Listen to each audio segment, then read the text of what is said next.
Hey everyone! Today I'm going to be doing a comparison video between distress stains and distress inks.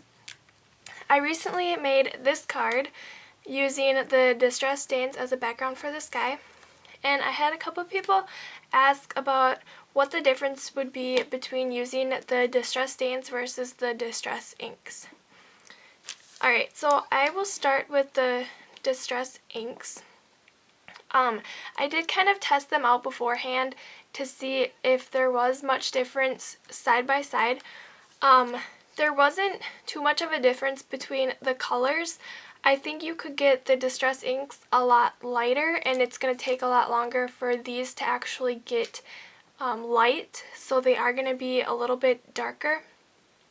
The main thing I found for the types of cards that I make is the difference between them would be the ways that you can apply them. So I will just set the stains aside for right now.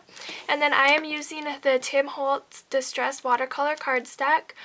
When you are using water and like doing the more liquidy, even just the stains by themselves, if you're doing like watercolor, I would suggest using the watercolor cardstock. It's a heavier cardstock, and it makes it so that your paper does not warp because of all the liquid and the moisture on there.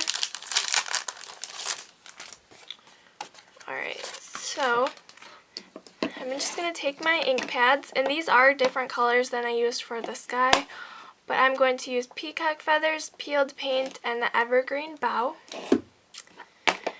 And then pretty much the only way I'm going to do this is just putting this right on. I have the non-stick craft sheet, and I'm just going to swipe it across the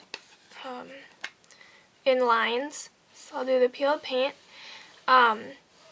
It's one of the only ways you can pretty much apply.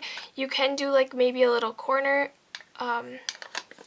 but otherwise you pretty much just have to apply it straight on like that, which is going to be different than the distress stain since it has a smaller application. And then I'm just going to take my mister and apply some water onto there. And like I said, the more water you add, the more lighter the color is going to be. This is pretty much just enough that they're going to blend with each other. So if you do want it a lighter color, I would suggest adding more water. So then I'm just going to take my paper and set it right on top. And then there are two sides to this watercolor cardstock. This side's more textured, and then this side's more smooth.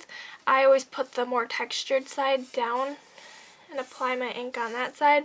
And then you just want to squeeze all the edges here so that you get all the ink to the edges. And then you can pick it up, and you can see how dark and vibrant this is even with just the ink. Now if you do want it lighter, like I said, you can apply more water.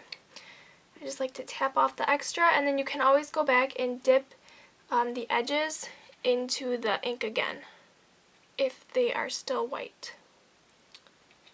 Alright, so then I'll just go ahead with my heat tool and dry this completely. Alright, so I went ahead and almost dried it, but I'm just going to show you. I'm going to add a little bit more water to this. And then I'm going to go ahead and take my sheet once again and add it just right to the ink. And just kind of push it around. And this is the nice thing about the distress inks, any of them, the stains, paints, whatever, is you can build layers of color. So I just push that in all of the areas. And then you can just take your heat tool and dry it once again, and then you can come back and keep adding more and more color until you are satisfied. And this is one of the ways that you can also make them, because you know I applied them in the stripes. This way you can make them kind of blend more with each other instead of just having it stripe like that. Alright, so I'll set this one aside, let it dry, clean up my mat, and then we'll move on to the stains. Alright, so now we can move on to the distress stains. And I can show you, I did do this card with the stains. It's pretty much just like the one that I just did with the inks. You can tell by the colors. I use the same technique of just dipping it back in. So in that sense, it's pretty much the same. The one thing you can do with the distress stains, which you could also do with the distress inks and just a brush and water, but you can just apply this kind of in strokes, like across, so you could do stripes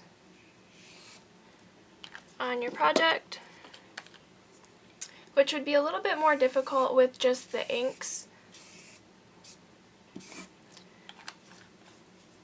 So you can just keep adding.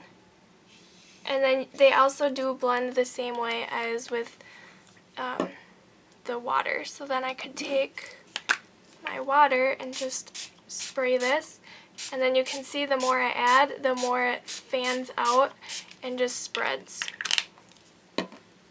So you could do it like that. One of the other things that I like to do, I'm just going to tap this off,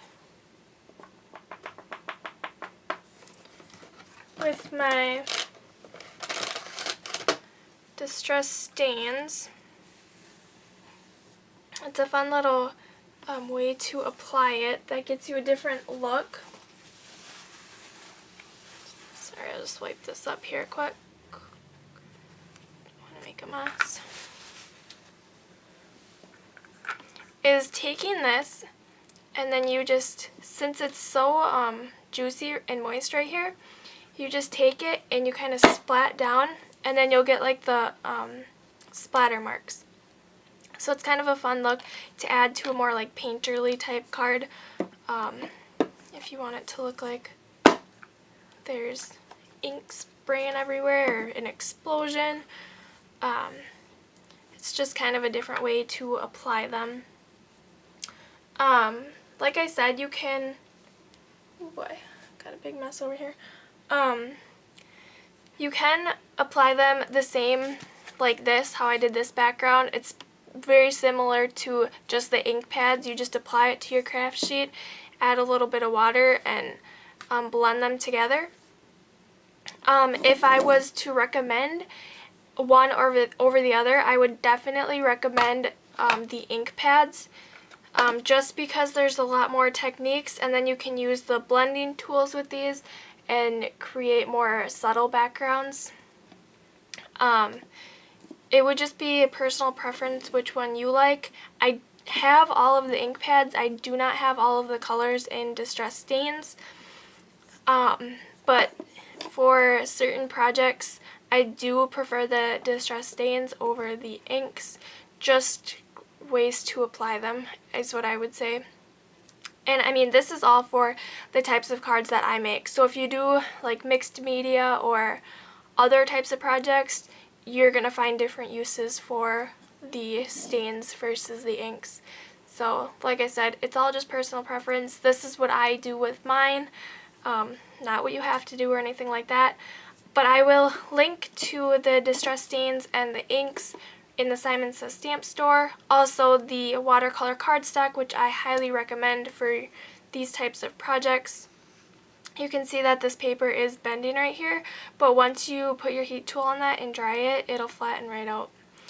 And I think that is all.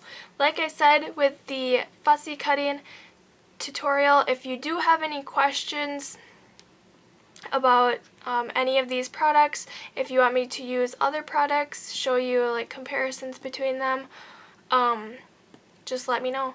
And I think I'm going to do like a distress stain, just different cards with these, maybe like a week-long series type. I might, I'll see, let me know if you would be interested in that, just so that you can get some different ideas with using your distress stains. And I think that is all. But thank you so much for watching. Don't forget to subscribe so you can get all my latest videos. and give this video a thumbs up, and I will see you next time. Bye!